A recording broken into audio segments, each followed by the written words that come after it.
नमस्कार, मेरा नाम है दशरथ प्रधान और आप देख रहे हैं छड़नागपुर लाइव। सुबह की 5 बजे की स्पेशल बुलेटिन में स्वागत है। तो चलिए जानते हैं झारखंड की 25 बड़ी खबरों को फटाफट। यदि आप हमारे वीडियोस को पसंद कर रहे हैं तो चैनल को सब्सक्राइब जरूर कीजिएगा, वीडियोस को लाइक कीजिएगा और ज्यादा शेयर जरूर कीजिएगा। तो इसी के साथ दिन के विषय में जान लेते हैं। आज है 28 जनवरी, दिन है रविवार, हिंदी तिथि कृष्ण पक्ष, सूर्योदय का समय 6:50 सूर्यास्त का समय 5:43 तो बात करें दिन के इतिहास की तो 1998 में 28 जनवरी के दिन ही भारत के पूर्व प्रधानमंत्री राजीव गांधी हत्याकांड में 26 अभियुक्तों को मृत्युदंड दिया गया था। देखा जाए तो आज का दिन स्पेस साइंस के लिए एक महत्वपूर्ण दिन था। इसरो ने Indian institute of space science and technology के नाम से एशिया की पहली स्पेस यूनिवर्सिटी स्थापित करने तथा अंतरिक्ष विज्ञान के लिए बीटेक पाठ्यक्रम करने की घोषणा की थी। भारत के इतिहास में आज एक बहुत बड़ी शख्सियत की जन्म हुई थी। दरअसल 1865 में आज ही के दिन पंजाब केसरी के नाम से मशहूर और भारतीय स्वतंत्रता संग्रामी के नेता लाला लाजपत राय का पंजाब में जन्म हुआ था। मेरे शरीर पर पड़ी एक एक लाठी ब्रिटिश साम्राज्य के ताबूत की आखिरी कील साबित होगी। ये शब्द महान स्वतंत्रता सेनानी लाला लाजपत राय के हैं, जो उन्होंने एक विरोध प्रदर्शन के दौरान अंग्रेजों के लाठीचार्ज में घायल होने के बाद कहे थे। उनकी ये बात सही साबित हुई और इस घटना के 2 दशक के अंदर ब्रिटिश साम्राज्य का भारत से नामो निशान मिट गया था। लोकसभा चुनाव 2024 के लिए भाजपा ने नियुक्त किया चुनाव प्रभारी।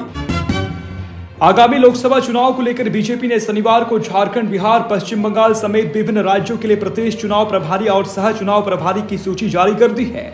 लक्ष्मीकांत वाजपेयी को झारखंड का प्रदेश चुनाव प्रभारी नियुक्त किया गया है।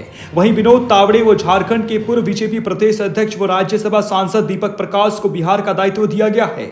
पश्चिम बंगाल की जिम्मेदारी एमएलसी मंगल पांडे, अमित मालवीय और रांची की पूर्व मेयर व बीजेपी के राष्ट्र मंत्री आशा लाकड़ा को दी गई है। बीजेपी के राष्ट्रीय अध्यक्ष जेपी नड्डा की ओर से इनकी नियुक्ति की गई है। बीजेपी के राष्ट्रीय महासचिव व मुख्यालय प्रभारी अरुण सिंह द्वारा यह सूची जारी किया गया है।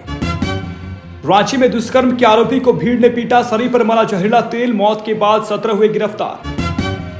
रांची के अनगढ़ा थाना क्षेत्र के मेड़ा गांव में एक दुष्कर्म के आरोपी की ग्रामीणों ने जमकर पिटाई कर दी, जिसके 1 सप्ताह बाद उसकी मौत हो गई। बताया गया कि 1 सप्ताह पहले पंचायत लाकर आरोपी की पिटाई की गई थी। पिटाई के बाद उसके पूरे शरीर पर जहरीला भेलवा तेल मल दिया गया था। युवक की मौत के बाद पुलिस ने 17 लोगों को गिरफ्तार कर लिया है। पुलिस के अनुसार सभी आरोपियों ने अपना अपराध स्वीकार कर लिया है। उन्होंने कहा कि दुष्कर्म के आरोपी को सबक सिखाने के लिए ऐसा काम किया गया था। क्रेडिट कार्ड धारकों से करते थे ठगी, गिरिडीह से 7 साइबर अपराधी गिरफ्तार। गिरिडीह में साइबर अपराध के मामले बढ़ते ही जा रहे हैं। हालांकि पुलिस भी लगातार इस पर लगाम लगाने की कोशिश में जुटी है। गिरिडीह पुलिस ने साइबर अपराधियों के खिलाफ एक बार फिर से बड़ी कार्रवाई की है। गुप्त सूचना के आधार पर गिरिडीह पुलिस ने अहिल्यापुर थाना क्षेत्र के सिंहपुर गांव में छापेमारी कर 7 साइबर अपराधियों को गिरफ्तार किया है। गिरफ्तार साइबर अपराधियों के पास से पुलिस ने 9 mobile phone, 12 SIM card, 2 ATM card, 1 passbook, 2 आधार कार्ड और 2 मोटरसाइकिल बरामद किया है। पूरे मामले की जानकारी गिरिडीह एसपी दीपक कुमार शर्मा ने दी है। ये साइबर अपराधी टाटा कॉर्पोरेट क्रेडिट कार्ड के धारकों से ऑनलाइन ठगी करते थे। साइबर अपराधी पहले तो टाटा कॉर्पोरेट क्रेडिट कार्ड के धारकों की ऑनलाइन डिटेल्स निकालते थे, फिर उन्हें कॉल कर झांसे में लेते थे और उनसे ठगी कर लेते थे। जमशेदपुर वासियों के लिए राहत की खबर, गुजरात की कंपनी बनाएगी 3.5 किलोमीटर लंबा फ्लाईओवर।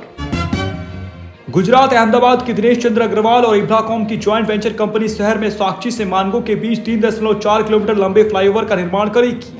फ्लाईओवर स्वर्णरेखा नदी के ऊपर से गुजरेगा। इससे शहरवासियों को ट्रैफिक जाम से स्थायी रूप से निजात मिल जाएगी। तकनीकी व वित्त बीड की समीक्षा के बाद L1IE एजेंसी, दिनेश चंद्र अग्रवाल और इब्राकॉम की ज्वाइंट वेंचर कंपनी ने टेंडर अपने पक्ष में कर लिया है। पथ निर्माण विभाग के अभियंता प्रमुख कृष्ण कुमार लाल ने इस आशय का आदेश जारी किया है। गौरतलब है कि 7 नवंबर 2022 को सीएम हेमंत सोरेन ने बिष्टुपुर गोपाल मैदान में आयोजित आपकी योजना आपकी सरकार आपके द्वार समारोह में शहर के पहले फ्लाईओवर का ऑनलाइन शिलान्यास किया था।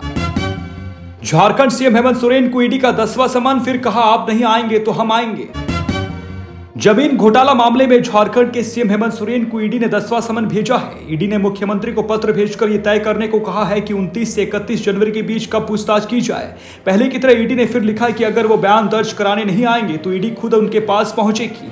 इससे पहले 22 जनवरी को ईडी ने 9वां समन भेजकर सीएम को पूछताछ के लिए 27 से 31 जनवरी का समय दिया था। 25 जनवरी को सीएम हेमंत सोरेन ने ईडी को पत्र लिखकर 9वें समन का जवाब दिया था। 9वें समन के बाद ईडी को भेजी चिट्ठी में सीएम हेमंत सोरेन ने अपनी व्यवस्था का हवाला दिया था और कहा कि वो इस समन का जवाब बाद में देंगे। इधर ईडी ने 27 जनवरी को फिर से मुख्यमंत्री को समन भेज दिया। झारखंड के बड़का गांव में गणतंत्र दिवस पर कॉलेज की जमीन को लेकर विवाद, मारपीट में 9 लोग घायल। हजारीबाग जिले के बड़कागांव के कर्णपुरा कॉलेज में गणतंत्र दिवस पर जमीन विवाद में तिरंगा झंडा फहराने के दौरान डिग्री कॉलेज व इंटर कॉलेज प्रबंधन के बीच झड़प हो गई।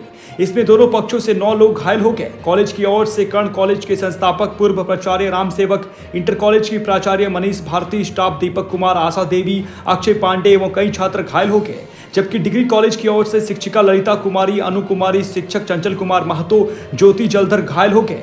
हालांकि बड़कागांव की विधायक अंबा प्रसाद सूचना मिलते ही मौके पर पहुंची और दोनों पक्षों को शांत करने का प्रयास किया। पत्नी और बेटे की हत्या कर शख्स ने किया आत्महत्या का प्रयास। पिता ने कहा तांत्रिक के चंगुल में फंसा था बेटा।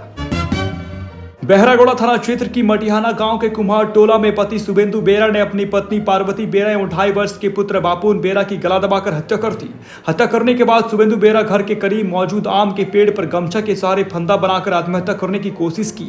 सही समय पर पहुंचकर शुभेंदु के पिता शरद बेरा ने उसे बचाया। यह घटना 26 जनवरी देर रात की है। सूचना पाकर थाना प्रभारी सनातन कुमार तिवारी दलबल के साथ घटनास्थल पर पहुंचे। सूचना पाकर पुलिस भी मौके पर पहुंची। सबका पंचनामा करते हुए पोस्टमार्टम के लिए भी भेजा गया। आरोपी शुभेंदु को इलाज के लिए सामुदायिक स्वास्थ्य केंद्र में भर्ती कराया गया। इधर सूचना पाकर पार्वती बेरा के मायके वाले भी शनिवार की सुबह पहुंचे। सामने आई जानकारी के अनुसार मृतक समरसेबल मिस्त्री का काम करता था। वहीं दूसरी तरफ मायके वालों का कहना है कि घटना की जांच हो, इस पर जो दोषी है उन लोगों के विरुद्ध कड़ी कार्रवाई हो। आगे बताते हुए उन्होंने कहा कि इनकी शादी 4 साल पहले हुई थी, लेकिन मानसिक स्थिति ठीक नहीं रहने के बाद हम लोगों से छिपाई गई थी। झारखंड के इन स्कूलों में जल्द शुरू होगी एआई की पढ़ाई। Council for the Indian school certificate examination के तहत संचालित स्कूलों में अब 9वीं क्लास से ही बच्चों को artificial intelligence, machine learning, data science और रोबोटिक्स की पढ़ाई करवाई जाएगी।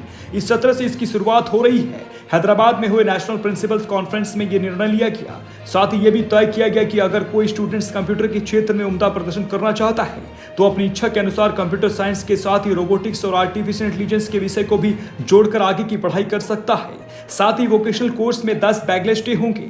नेशनल कॉन्फ्रेंस में लिए गए निर्णय के साथ ही लोयला स्कूल बिष्टुपुर और गुलमोहर हाई स्कूल प्रबंधन इसी सत्र से स्कूल में रोबोटिक्स और आर्टिफिशियल इंटेलिजेंस की पढ़ाई शुरू करने की घोषणा की है। अगले सत्र से केएसएमएस और जेएस तारापुर स्कूल में फिजिकल एजुकेशन की शुरुआत होगी। पार्वती कुमारी हत्याकांड का खुलासा, प्रेम प्रसंग से नाराज परिजनों ने ही कर डाली हत्या, चचेरा भाई व जीजा अरेस्ट। पलामू पुलिस ने चर्चित पार्वती कुमारी हत्याकांड का गुरुवार को मीडिया के सामने खुलासा किया है। एसपी रेशमा रमेशन ने प्रेस वार्ता कर बताया कि हत्या में संलिप्त चचेरा भाई और जीजा को गिरफ्तार कर लिया गया है। 4 जनवरी को पलामू के नौडी बाजार थाना क्षेत्र में यह घटना घटित हुई थी। एसपी ने बताया कि कथित प्रेम प्रसंग से नाराज होकर घर वालों ने पार्वती कुमारी की हत्या कर दी थी। एसपी ने बताया कि इस केस के उद्भेदन के लिए एक टीम गठित की गई थी, जिसमें छतरपुर एसडीपीओ अजय कुमार, पुलिस निरीक्षक वीर सिंह मुंडा, थाना प्रभारी अमन कुमार, अवर निरीक्षक शंकर टोपनो, अवर निरीक्षक सहदेव सिंह, सहायक अवर निरीक्षक संजय कुमार शामिल थे। सीआरपीएफ आईजी व जवानों के खिलाफ दर्ज एफआईआर पर बोले राज्यपाल सीपी राधाकृष्णन, भ्रष्टाचार को बताया कैंसर। झारखंड के राज्यपाल सीपी राधाकृष्णन ने कहा कि सीआरपीएफ आईजी और जवानों पर रांची के गोंदा थाने में एफआईआर दर्ज करना गलत है। ये पूरी तरह से सरकार की विफलता है। सीएम आवास के पास 20 जनवरी को अचानक भीड़ बढ़ने के कारण सीआरपीएफ को आना पड़ा। उन्होंने कहा कि आखिर उस दिन मुख्यमंत्री आवास के पास इतनी भीड़ क्यों थी। आपको बता दें कि जमीन खरीद बिक्री में गड़बड़ी मामले में ईडी ने सीएम हेमंत सोरेन को 8वां समन जारी कर पूछताछ के लिए स्थान व तारीख बताने को कहा था। इसके बाद मुख्यमंत्री की ओर से सीएम आवास को 20 जनवरी को समय ईडी पूछताछ के लिए दिया गया था। धनबाद के मतदाता सम्मेलन में पीएम नरेंद्र मोदी ने नए वोटर्स को बताया भाग्यशाली। राष्ट्रीय मतदाता दिवस पर पीएम नरेंद्र मोदी ने गुरुवार को नमो नव मतदाता सम्मेलन को संबोधित किया। उन्होंने नए वोटर्स को भाग्यशाली बताया। पीएम मोदी को सुनकर छात्रों के चेहरे खिल उठे। धनबाद के निरसा पॉलिटेक्निक में नमो नव मतदाता सम्मेलन का आयोजन किया गया। इस दौरान तकनीकी विद्यार्थियों ने प्रोजेक्टर के माध्यम से प्रधानमंत्री नरेंद्र मोदी को सुना। भाजपा से जुड़े जनप्रतिनिधियों और पार्टी नेताओं ने प्रधानमंत्री के विचारों को छात्रों के बीच रखा। प्रधानमंत्री नरेंद्र मोदी ने नव मतदाताओं को वर्तमान समय और परिप्रेक्ष्य में भाग्यशाली बताया। उन्होंने कहा कि आज देश में बढ़ रही तकनीकी क्रांति और विकास के प्रति नव मतदाताओं को जागरूक होना है और इसमें भागीदारी करना है।